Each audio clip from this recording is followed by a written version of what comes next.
going on, people? ZORRO here, big up to Chiba every time. Just finished the Dreamscape video shoot. I wanted to touch on a few subjects though, yeah. The first one I wanted to talk about was hip-hop etiquette at live shows. So yeah, it's Wednesday evening now. Monday evening I went and saw the Black Star reunion concert at the Coronet in Elephant and Castle. And yeah, so I'm there with some friends. We're there getting our groove on, you know, we're wilding out in the way that you should at a hip-hop show. And there's just like some people there, I'll probably say that they were like, I'll call them new age hipsters, not to piss anyone off, but why would you come to a hip-hop show and just stand still? And then you're getting pissed off with me and my people because we're dancing and having a good time. This is a hip-hop show. This is not, you didn't go to see Andrew Lloyd Webber. Yeah, you came to see a hip-hop show. They're playing Simon Says and like Anti-Up and tunes like that before the acts came on. And you're complaining that people are stepping on your foot and you're standing still, taking selfies. Like, please, yeah, seriously, if you're gonna come to a hip-hop show, don't destroy the atmosphere by standing still and not enjoying yourself.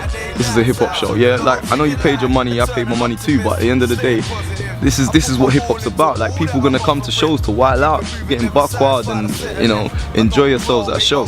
Also, like, I overheard some people complaining because I think it was Mr. Thing, I can't remember exactly who it was playing, but there was a DJ playing before the acts came on, and he had a little section where he played hip hop, and then he played some break beats, and then he played like a little bit of house, and the house came on, and some people had this confused look on their faces, like, oh, and I heard them say, oh, like, why is he playing house? Like, what the heck does that have to do with hip hop? It's like, seriously, do you not know your history? If you know your history, do you know that hip hop, house, techno, and most electronic dance music all comes from the same banner, and that hip hop, it all started through hip hop. Yeah, like, you know, DJ Kool Herc, loads of you must know that. Obviously, he was the first one to take the break loops and start, you know, chopping them up and playing them in raves without rappers. Then rappers started coming on just being MCs to hype up the crowd, and then house music came from these DJs, some DJs then taking these break loops and speeding them up, hip hop tunes, and speeding them up.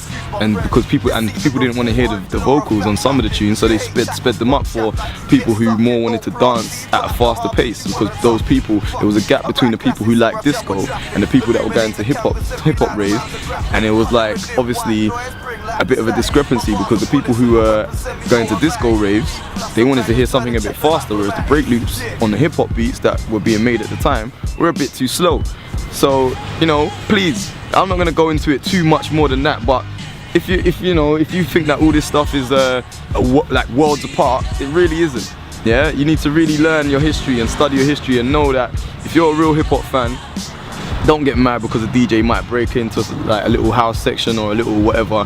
Yeah, and that's the same thing goes for artists when you're like making those generalizations about different sorts of music. Let's open our eyes and open our ears, and let's like make sure that we're looking at our history before we start making complaints and having a go at DJs for doing their thing. So yeah, that's all I wanted to say on that matter. Big up. I get you. The more you know who you are and what you want, the less you let